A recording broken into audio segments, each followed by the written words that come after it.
Hey, good evening, everybody. Welcome to another edition here of the Memories podcast. Well, of course, here's truly Charles Prodigy Richey, as we got some updates from Tom Pelissero and Ian Rapport of NFL Network.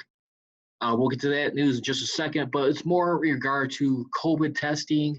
It seems like that's been one of the biggest things has been the health and safety, the testing by the players, as everyone can imagine, one of the last few days have been really animated about, and we'll see where it goes from here. But other than that, it seems like something will be satisfied. But another a little tweak, the preseason, you'll find out here in just a second what that tweak will be.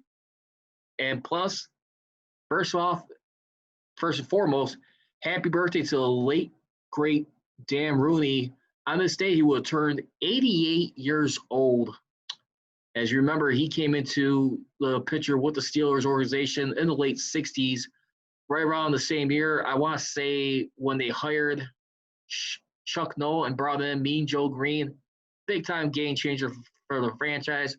But also, as everyone knows, it was a lot more to people across the board, including like staying up for race, minorities, a lot more things across the board. Again, if you guys want to feel free to be a part of the conversation today, you can definitely dial up the hotline today. It is 312-209-2232. Again, that is 312-209-2232. You can also follow me on social media. I can be followed on Twitter and Instagram at Prodigy Richey, at MassSteelCJR. You can also check me out for the Mass Steel podcast on Twitter. It is at MassSteelCJR, at Mass Steel Nation on Instagram. Hope everyone is having a good weekend so far. See a lot more stuff happening, a lot more trends happening in society right now. And everyone definitely just needs a big hug and a big fix right now. Seeing what's going on right now, or it's statues or anything like that. But we'll get into that another time. But just wanted to say right now, for anyone as an NFL football fan having a little concerns right now about the football season being able to start off on time, here's the latest, and here's what we know so far right now. According to Tom Pelissero, who broke the news about like 3-4 hours ago, and he can be followed on Twitter at Tom Pelissero. And basically what he said that the NFL and PA agreed to daily COVID-19 testing for the first 2 weeks of camp, after which they'll take a look at positivity rates. If the rate drops below 5% for players and Tier 1/Tier 2 individuals, they'll move every other day. Important deal as talks continue on other issues. I mean, such as, of course, the most obvious ones. I mean, the recouping of the loss of revenue right there. I mean, which is going to be a lot more significant this year than a lot more social than usual with the attendance of fans right now. I mean, that's definitely one of the big blows right now. But you also start to see some more stuff right now as we start to look at, even Pro Football Talk was bringing up right now. I mean, they're even making a fair point how players are looking at, like, what's exactly really guaranteed in players' contracts. I mean, there just still seems to be a debate, like when owners sign these players to these deals, it's like, I mean, they seem to be a little bit murky on guarantees, and not necessarily, I don't think it has to be like on performance, but it is just something right now where you just send mixed signals, and you just start to wonder right now, I mean, how are you taking care of these players? I mean, the overwhelming perception is just that we got a lot of people right here, 9 to 5 people, who are still at home, working from home, but soon enough, and to be asking people to start going back to work, especially when you throw into on top of the equation about schools reopening and how much of a danger that is. I mean, you got a lot of stuff like on the table right here, and I was like listening to First Take early this morning too, and you had guys like Stephen A. Smith. I mean, right there, I mean, point out too, I mean, it's like, you know, how they feel like they're definitely going to be siding with most of the players. I mean, average working people. I mean, more so than on the orange side. I mean, you just got a lot of like interesting twists and turns in here. And you really start to think about right here. It's just what is actually the message right now? And I see a little tweet right here from Bob Papiani, who can be followed on Twitter and Instagram at KDPomp. Very special man. Enjoy calling into the show. Make sure to check out his show, the Bob Papiani Show, every Saturdays from 11 to 1 p.m. Eastern Time. And he just tweeted out saying that the NFL must want something back in return from eliminating all preseason games, right? Wonder what might be. And that's why, I mean, you just hear a lot of murky, interesting scenarios here. We'll get to Dan Rooney here in just a second, but it just seems to never fail over the years how things right now. We'll see. But here's some breaking news right here as we take a look at. There was a report 41 minutes ago, according to Pro Football Talk. Speaking of the devil, by the way, no pun intended, guys. But this was a report at 6:30. I mean, it's at 7:30 p.m. Eastern Time, and I must share this news. And this is posted by Sharian Williams, who's actually a member of the Pro Football Hall of Fame in that regard. And here's what she had to write about the article. And we'll get to that here in just a second. And Sharian Williams, by the way, she usually covers the NFL and more particularly the Dallas Cowboys as we look at it. And here's what she had to say in the article right now, according to the report. So right now, the Nflpa wanted no preseason games. The NFL wanted 2. A compromise was 1, but the Nflpa wouldn't give in, so we are headed to a summer without preseason football. The league so far offered the union no preseason games, according to multiple reports. And she goes on to say that the only people that are probably disappointed in this result is the undrafted free agents, who now face even a steeper climb to stick around for the regular season. And she even says that the news is a big step toward starting training camp on time. And remember, I mean, we just heard, I mean, within the last couple of weeks, like they were slicing the preseason games down to 2. As it got till around today, around the corner, they're actually going to just do it down to 1 preseason game. But there you have right now, in case those of you are tuning in right now, being reported right now by Sharian Williams of Pro Football Talk. No preseason games for this year. So in case anyone's wondering, we'll not be seeing anyone in action this summer. So I got to believe this has got to be a huge win for the players right here. You talk about the players who definitely seems to like go into a losing battle a lot of times. I mean, with a lot of the executives right there. And when you really start to piece things together right here and you look at it, I mean, from this, I got to tell you, I mean, before the past, I mean, usually the fan who's getting ready for the team, have we not had this pandemic? I mean, I know there's been a back and forth beyond, over the years. I mean, the last few years, where if we want to see a preseason or not. Some people are fine with just people just doing training camp, doing some scrimmages. But, I mean, you look at teams around the league, and I think for more so like the Steelers, who did a wonderful job in the last few years, other years, I'd become more appreciative of it. And the reason why, because you definitely start to see like pretty much you're just watching your bench.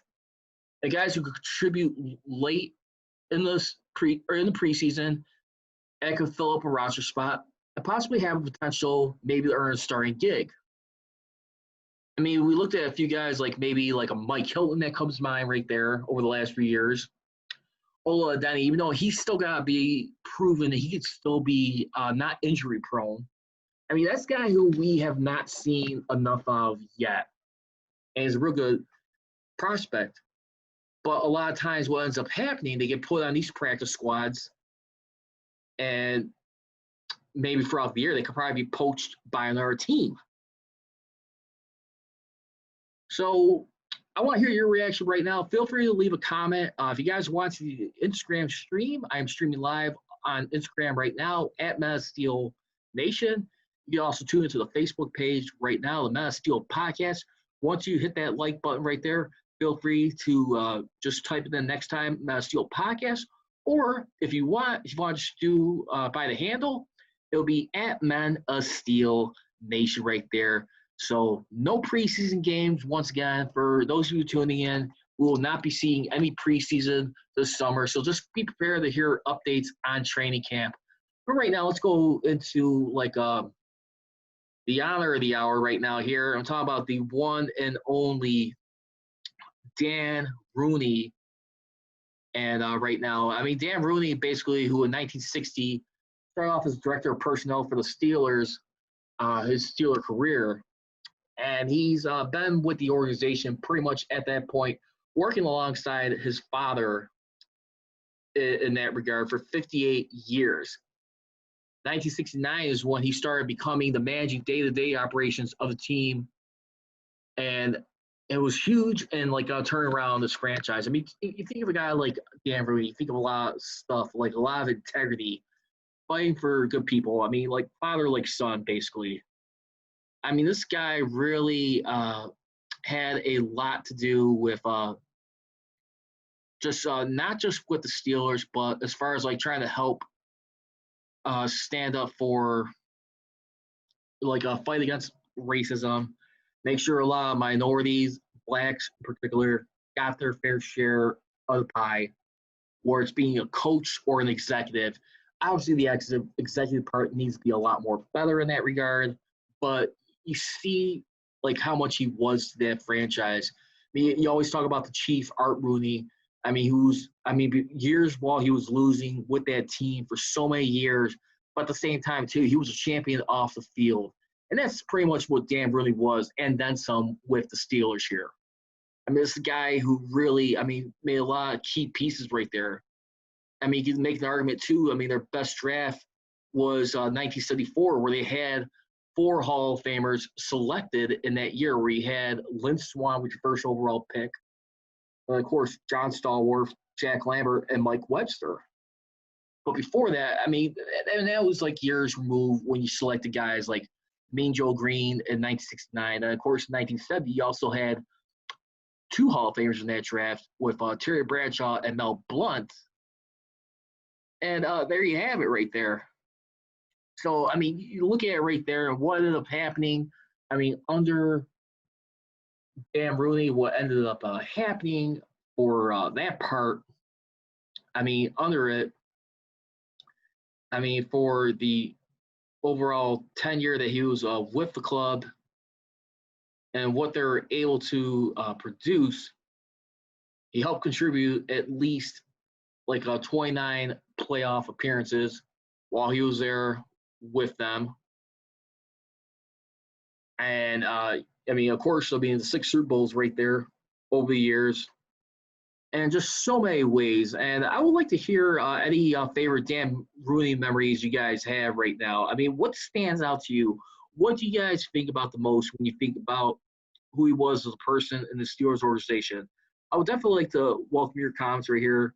For those of you who are tuning into the show, what is your lasting memory when you think of a guy like Dan Rooney? What did he mean in your eyes? And as a person, a fan, and of course, a fan of the Steelers overall with the years. I'd like to hear your thoughts real quick. You could definitely hit me up on Twitter. Like I said, you can follow me for the Mass Steel Podcast. It is at Mass Steel CJR, Instagram at Mass Steel Nation. Primarily, my primary Twitter and Instagram handle at Prodigy Richey. But I'll be doing a lot more tweeting and posts on Instagram from the Mass Steel podcast accounts right there. So there you have it right there.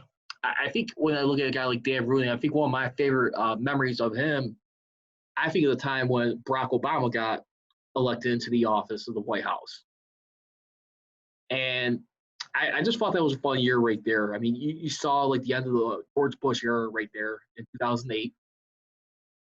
I mean, you played the regular season with him, and then I think right around that weekend when they accepted the acceptance into office, and I think it was that weekend where they beat the Chargers, and then they went on to win their sixth and final Super Bowl.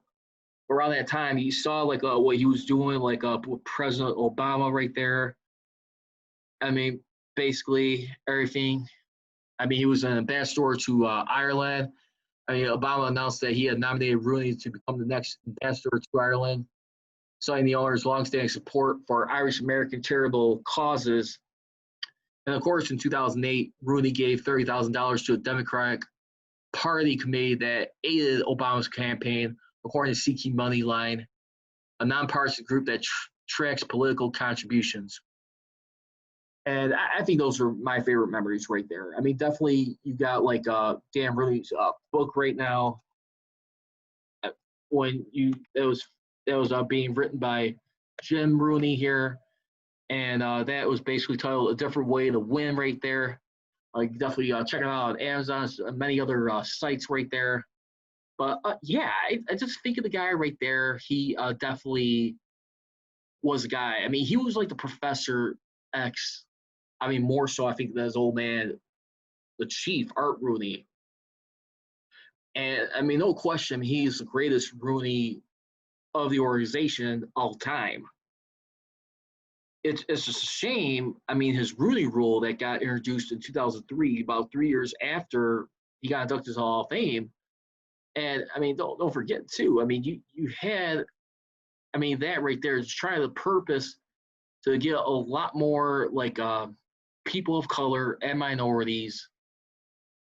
I mean, basically, in there, and yeah, I mean, it was just sickening how that rule is kind of like went a little bit flown by the wayside. I mean, it just wasn't enough. I mean, the only one you got right now is a guy with the Jaguars right now. I mean, that guy is Shahid Khan, as we look at. But don't forget, back on July 29th, which will be next Wednesday, not this coming Wednesday, but the following Wednesday will be the 20-year anniversary when he went into the Pro Football Hall of Fame, along with the likes of Joe Montana. You also have Ronnie Lott. I mean, Joe Montana's battery mate on defense, Howie Long. And of course, one other person that went in there with him was also Dave Wilcox.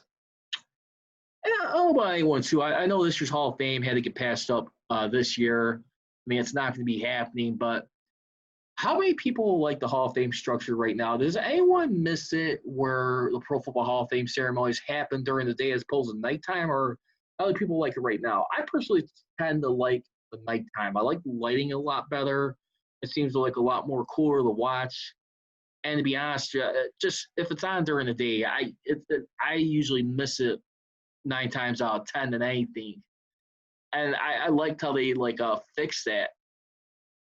And I mean, those are special things that stand out for me. The man, the myth, and the legacy right there. Also, too, I do want to pull out a big special shout out to Bob Papiani right now, who had some awesome news right there. Congratulations to him and his daughter right now, Chelsea right now, gave birth to a new child right now, a daughter and a granddaughter. Congratulations, Bob, right there. He's grandfather once again. They're going to be having their new daughter earlier today, 4 hours ago, born around 3:30 Eastern time. So I just want to pay a special shout out and congratulations to him and the family right there. Well deserved. Just gave birth today, avoid a C-section right there. So congratulations. That is some wonderful news right there. And couldn't be any more prouder. And just a real great man, in my opinion. In my opinion, I consider Bob right there. I mean, we're calling in on his shows or whatever. I mean, I mean, just a mentor, the way he handles things on a show, and just real great engaging personality with Pittsburgh, in my opinion. And I just wanted to say, going to happen to a better guy right there. And so let's get back to it. So for those of you tuning in right now, I do want to highlight the main news aside from Dan Rooney. No preseason games this year. The NFL and Nflpa have agreed to it. So you heard it right here on the Men Steel podcast, breaking the news here. And we'll see. Hopefully, that's definitely one good, encouraging step. I mean, for some unity and some closure over time, and not too many things you see often go the players' way, but this is something that I think needed to happen this year. I can understand not having any games. I'm fine with that. I think definitely the right thing. Where they're going to a little bit of fair foul of what going into the preseason, I'm sure you guys could read lips about what I'm trying to say there in a moment, but we'll definitely get to that soon and shortly here. So let's also take a look at some more other news too, because we're also looking into it too. So here's details right now. The players, once again, they'll need to produce multiple negative tests before they're allowed to be in the building for physicals or team activities. And that's one thing that the NFL has been observing from the other leagues, where it's like the NBA or Major League Baseball. Take it slow, according to NFL Chief Medical Officer Dr. Alan Sills, says test results expected within 24 hours. So, I mean, the only question is, I mentioned this on my shows before, and I even tweeted about this earlier today, and with a guy, Drew Stevens, too. I had on my show a couple weeks ago with Josh Hicks, by the way, from We Are Regal Radio right there. And you can follow him at His Mind Paper and that guy, Josh Hicks. But basically, the thing is right there, I mean, when you look at it, why not do a bubble environment? I mean, granted, I think football, you're going to be definitely away from your family at least, I mean, no doubt about it, close to 7 months. I mean, 5 months, I mean, when you're including preseason and regular season. I mean, there's just so much, like, little rules along the ways and stipulations, how, like, if they spend the night at hotels or whatever, I mean, the night of the games or whatever, how they got to self-quarantine. I know one of the things is, too, with the announcers, though, they definitely have to be wearing masks, and including guys like coordinators who are in the booth right there. They have to make sure their areas are definitely being wiped down. But, I mean, you look at all this self-quarantine, and I go back and forth with a friend of mine, too. He's called the caveman on the mic, Paul Campbell's. To follow him on Twitter and Instagram at It's Me, Paulie C47.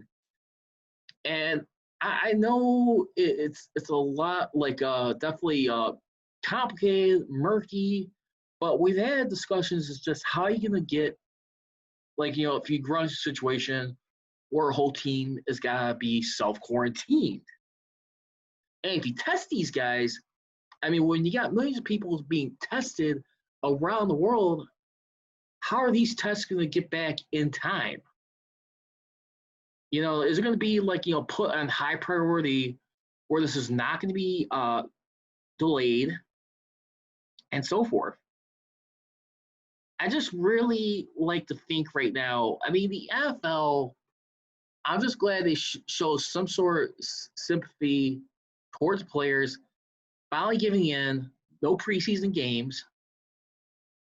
Because I'll be honest with you, because you know what? The thing is, too, I mean, we even saw, like, late last night, too, on Twitter from JJ Watt, and I'll pull that up in just a second here, what he was pointing out as we looked at it.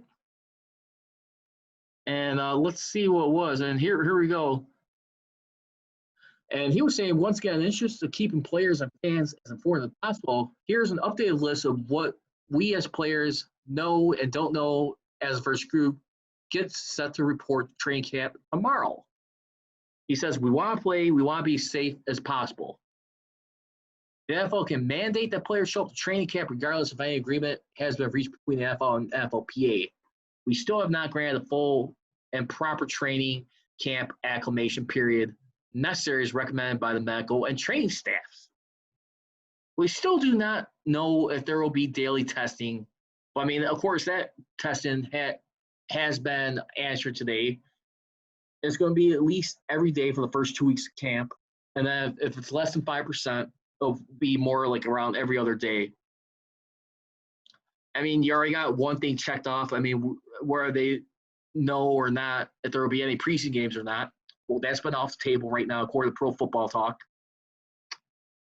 And we still do not know how a positive COVID test will be handled in regards to others in close contact in the huddle, directly engaged with, etc. He also goes on to say a strong and fair opt-out clause for those at high risk or those with family members at high risk has still not been agreed upon. The players do show up on time, they can be fined or considered in breach of contract, even if health and safety protocols have not been agreed upon, or infectious disease emergency response players have been approved. We want to play. And of course, I mean, you're seeing that a lot, I mean, with like many sports leagues, many athletes right now. I mean, it's not just their health, but it is also their families right there. I mean, you see many guys like in the NBA where it's Avery Bradley or Rajon Rondo right there. Oh, not Rajon Rondo. I mean, more Avery Bradley. But you see guys right there. I mean, even you saw a guy in baseball too who actually just had twins, and he's the catcher for the Giants. I can't think of his name right now, but because I think they're premature twins. And so, I mean, you look at stuff like that, and it just goes to show you right now, because the thing is, I mean, concussions is one thing a decade ago, which is still going on. But let's just say if these players did play and they came home to their families got infected by them picking up COVID or interacting with other players in the locker room or regular activities, you know, because remember, we're not just talking health, I mean, respiratory in your bloodstream, but possibly death right here. So, I mean, that's the thing. It just seems like the NFL right now, they're just more hell-bent on just trying to get a season. They want to just like enforce their will and just do it because we can. It's almost like there's a lot of pride factor on the line. It's like we don't want to be like a sport that looks like where we got to go through a short season. We're going to start it. We're going to finish it. And I don't know how much of a foolish mistake that is, but you better darn sure believe, I mean, if this stuff goes down, we're going to have some problems here. So aside from that note, let's get into a more Steelers notes real quick as it regards. According to CBS Pittsburgh and 93.7 The Fan reporter and anchor Josh Roundtree, who we followed on Twitter, basically Josh Roundtree, he we followed on Twitter at JRound32. He reports that the Steelers have waived tight end Christian Scotland Williamson. He's a former rugby player from England who spent a couple years with the team for the NFL's international player pathway. And if I'm not mistaken, I think he's one of the guys right there who was an exception. They didn't count against being on the practice squad. So there you have it right there. That's an update right there for today. So Christian Scotland Williamson, he has been waived. Just kind of give everybody an update. Let's get right into it. Let's get ready to go into some fair or foul right now. Fair or foul topic number one. This is reported by Missy Matthews and noted. I mean, we talk about Blitzburg for over the years. I mean, when you think about like the 70s Steel Curtain with me, Joe Green, and those guys right there. I mean, you looked at like the sacks they had in that year, and I think in 1974, back in the day, I remember this team sacks were still recognized, but just not individual sacks.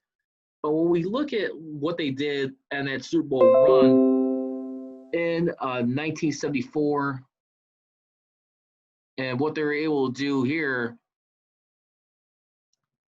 that was a team right there who had 52 sacks that year. I believe it went down the following year in 1975. Yeah, so it was 43. But the Steelers' defense, more particular right now, with that, they're looking to become the 8th team in NFL history record 4 straight seasons of 50 or more sacks. The only 7 teams that were able to do it and who had the most sacks within that 5-year span as follows. 1, Mike Ditka and Buddy Ryan's Monsters of the Midway Chicago Bears from 1983 through 1987. They had 5 straight years of 50 or more sacks. In those total 5 years, they had 319 sacks with 11.5 sack percentage, with their highest being, which was in 1984, which is the regular season record for most sacks of the season, was 72 sacks. And I think the Vikings came close to that. I think they missed it by 1 or 2 sacks. I think they had 70 or 71 in year 1989 or 1990. Next up, you have the Washington NFL team. And I'm not going to say their name because since they retired their name last week, you know who I'm talking about. I'll just call them for right now the Washington Hogs, I guess you could say. Why not? They had, for 5 seasons of 50 or more sacks, they had 277 sacks total with a 9.4 sack percentage. The Dallas Cowboys, Tom Landry's Cowboys. So that was Joe Gibbs' Washington team. Now for Tom Landry and the Dallas Cowboys, a doomsday defense. They had 280 sacks in a 5-year span with 9.7 sack percentage. Then you had the then LA Raiders, who sort of transitioned away from the Oakland Raiders. They have 4 seasons of 50 or more sacks, 249 sacks. Cowboys had 280. So the Chicago Bears with 319. Then the Cowboys with 280 sacks. Washington NFL team with 277. Then you had the LA Raiders with 249 sacks in 4 seasons with Tom Flores and his team. And then you also had Bill Parcells and Lawrence Taylor and the Giants. 4 seasons of 50 more sacks, 234 total, 9.6 sack percentage. Then you have Bill Walsh and George Seifert's San Francisco 49ers team from 1983 for 1986. 219 sacks, 8.7 percentage. And last but not least, Buddy Ryan's Philadelphia Eagles, the last 2 years, but the first 2 years of him coaching, he had 223 sacks in 4 years. There was also at least 113 sacks prior to him getting there. That was in 1984, 1985. Remember, he didn't become the head coach until 1986 after the Bears won the Super Bowl. So just to recap, again, you got the Chicago Bears Monsters of Midway, 319 sacks in 5 years from 1983 to 1987. The Washington NFL franchise with 277 sacks. The Dallas Cowboys, excuse me. Dallas Cowboys, 280 sacks from 1983 to 1987. Then the Washington NFL team with 277 sacks in 5 seasons. The LA Raiders with 249 sacks in 4 seasons.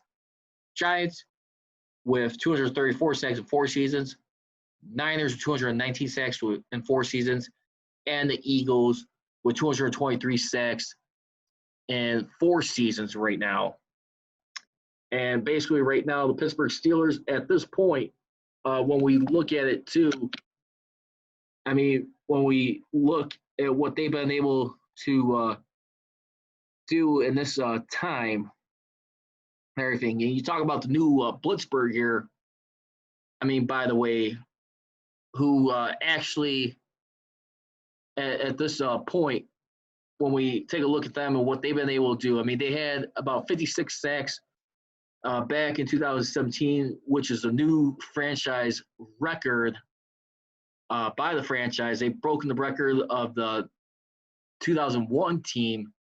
So he had 56 that year, followed by the next year you had, I want to say it was 52 sacks in 2018.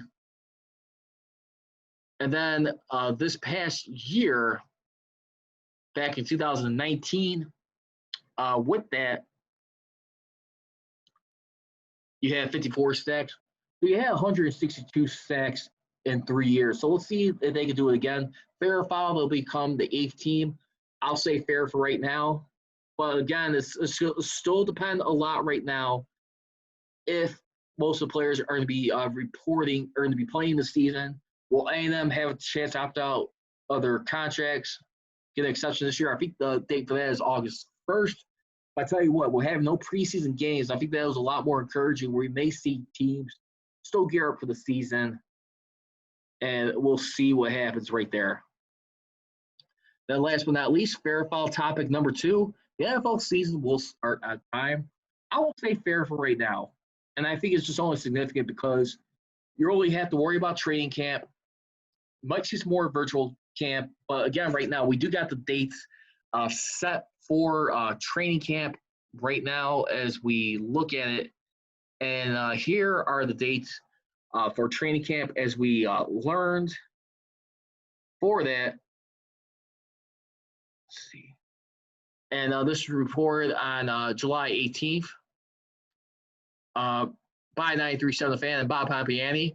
Rookies will be reporting tomorrow on July 21st.